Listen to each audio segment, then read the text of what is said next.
What is up, everybody? It is Lawrence again from My Squeakers, and actually, thank you so much to the viewers that actually came to my live stream of the unboxing of this specific sneaker yesterday. Really enjoyed the comments as well as questions. Hopefully I'll be doing a lot more of those in the future, but to those that joined, thank you and appreciate you. Without further ado, today we actually have the Kith New Balance Ronnie Fieg RC1300 done in the white pepper colorway. So I actually also have the antler colorway, which is kind of this dusty mauve color. Really like this colorway as well. If you want to see a review on this specific pair, leave that in the comments below. And if I see 100 likes on this video, also we'll 100% be doing a review on this specific pair. This looks really awesome, and I'm actually having a hard time figuring out which one is my favorite. This is actually really growing on me a lot more than the online photos. The online photos make it kind of look like almost like a reddish, but I would say this is actually much more of a mauve, which makes it really unique in terms of color. So before heading into the rundown, I actually really want to show you guys the box for this specific pair. So this is a special edition box that comes with it, and it is tri-colored. It kind of reminds me of Neapolitan ice cream, which is chocolate and vanilla and strawberry, and it is oh so delicious when you want all the colors of the rainbow. What I love about this box is that there is a lot of patterning all throughout, and so you can see motifs and other things. I'm not sure if there's any symbolism behind it, but it looks really cool. So you can see that as light shines on it as well. And then the New Balance as well as Kith logo for Kith Classic is done in the middle, which I think is awesome. And then you also have the first hit of the, had that the wrong way, the Kith Pegasus logo, or the New Balance Pegasus logo, which somehow signifies 10 years, and I'm not really sure why it signifies 10 years, but either way, that is their celebratory logo of 10 years of collaborations, because Ronnie Fieg's first collaboration was also the 1300 with New Balance. Now back to the white pepper colorway. Let's start with the rundown. So these retail at $165. Resale right now is not bad. In fact, those people are losing money selling you the sneaker at resale value. So if I were you and you wanted a pair, I would get them now before prices go up, which is typically the case with a lot of these kind of New Balance releases.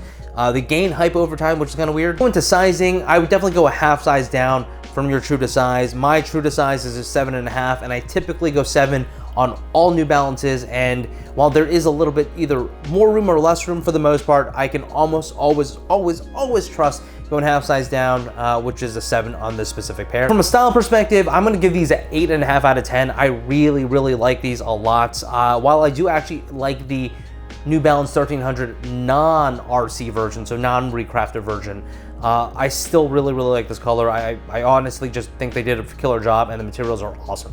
Then in terms of comfort, I actually was really surprised by this, just because I have become such a crazy New Balance fan over the last several months in terms of comfort, and I actually only give these a 6, possibly a 6.5.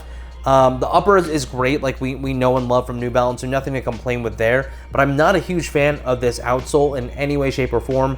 You know, I have a very similar 997H kind of outsole with ENCAP Reveal, as well as Absorb in the midfoot area, and that is a lot more comfortable than this pair because of the way the grooves and everything work here. It just creates a much more clunky shoe, and I don't love it, but I'll get more into that into the review. All right, so now with the rundown out of the way, let's get into the review of the RC1300 White Pepper Kith New Balance and Ronnie Fieg. Start with the upper like we always do. This upper has amazing quality to it. I don't see loose stitching anywhere. I don't see any glue stains anywhere. It is a really highly crafted shoe, even though it's not a made in USA version.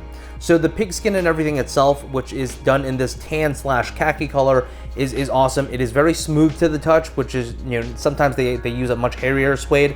In this situation, it's pretty smooth.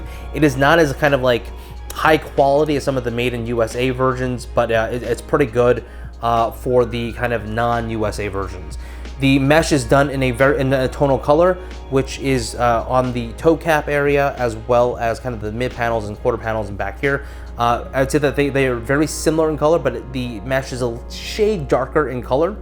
The most prominent part of this collaboration is going to be the N logo, where you actually have Kith debossed directly into the N itself. So it's a co-branded N, and it looks pretty cool. If you actually have ever walked into a Kith store, this type of blocking with the Kith block and kind of rectangles all throughout is usually done in black, and they actually have that as wallpaper in the Soho store, and I believe some of the other ones as well. Moving to the back of the sneaker, you have a gray heel clip. Going towards the rear of it, you also have a leather Fieg on the, what shoe is this? This is the right shoe. On the left shoe, you actually have Kith, so it's co-branded and it's different on each foot. So you can see that very, very prominently. This is a really, really nice, smooth piece of white leather as well. Going up the top of the sneaker, you have flat style lacing and a very, very, I almost feel like this is like fake leather. It's so smooth and pliable. It's really, really nice, but it's a nice padded tongue. And on the inside, it actually has I think it's a terry cloth type of liner on the inside. It's really, really premium. And then kind of going at the very top of the sneaker, you have what you saw at the very beginning, which is on the box, that co-branded New Balance Just Us Pegasus logo. The other thing to note about this sneaker is there is also contrasting differences on the left and right. With, you see the right side has the Pegasus logo, and then on your left side you have the New Balance logo. So interesting stuff in terms of the differences. I really like the Pegasus logo in general.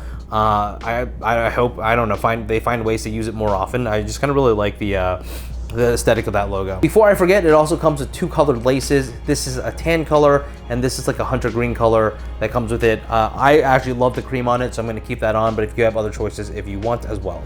Heading over to the midsole, the lateral and medial side have a ENCAP Reveal, which is a polyurethane type of carrier that goes around the foam that they utilize, which is called absorb, and you'll see where that is in a second.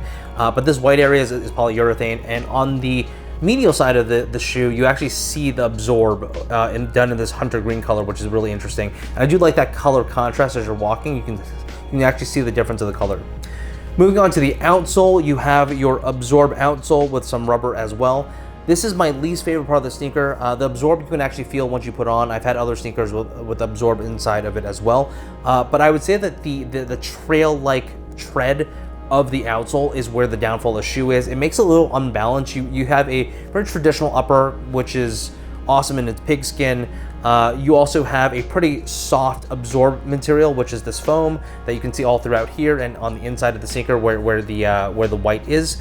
But the trail style kind of rubber, hopefully it's just gonna wear in, and I'm hoping it does, but it makes a really, really clunky sneaker. I actually walked around for over 10,000 steps yesterday on the sneaker in New York City streets on concrete, and I don't know, like my feet hurt today, which is kind of like breaking of a new sneaker. But if you really look at New Balance in general, I can pop on New Balances and pretty much walk all day without ever thinking about it. And so the fact that like this might need a break-in period, just doesn't bode well. And I just say it's a relatively imbalanced shoe with kind of the squishiness of the foam of absorb, and then kind of the rubber outsole, which is a little too aggressive. I probably would feel very differently on grass as well as mud and things like that, but why would I wear these to grass and mud? I mean, they're so beautiful. And that's it, guys. If you like this content, definitely give this a thumbs up, as well as hit the subscribe button if you want more content like this, or if you want to see the review of the Antler colorway. Let's get this to 100 likes. So my question to you guys in the comments, what is your favorite colorway out of the three? Is it the white pepper? Is it, where's my antler? Is it the antler, or is it the elephant skin version, which I do not have, which I honestly think is just super, super plain. But until next time, this is the Kith New Balance Ronnie Fieg RC1300 in the white pepper colorway. Peace.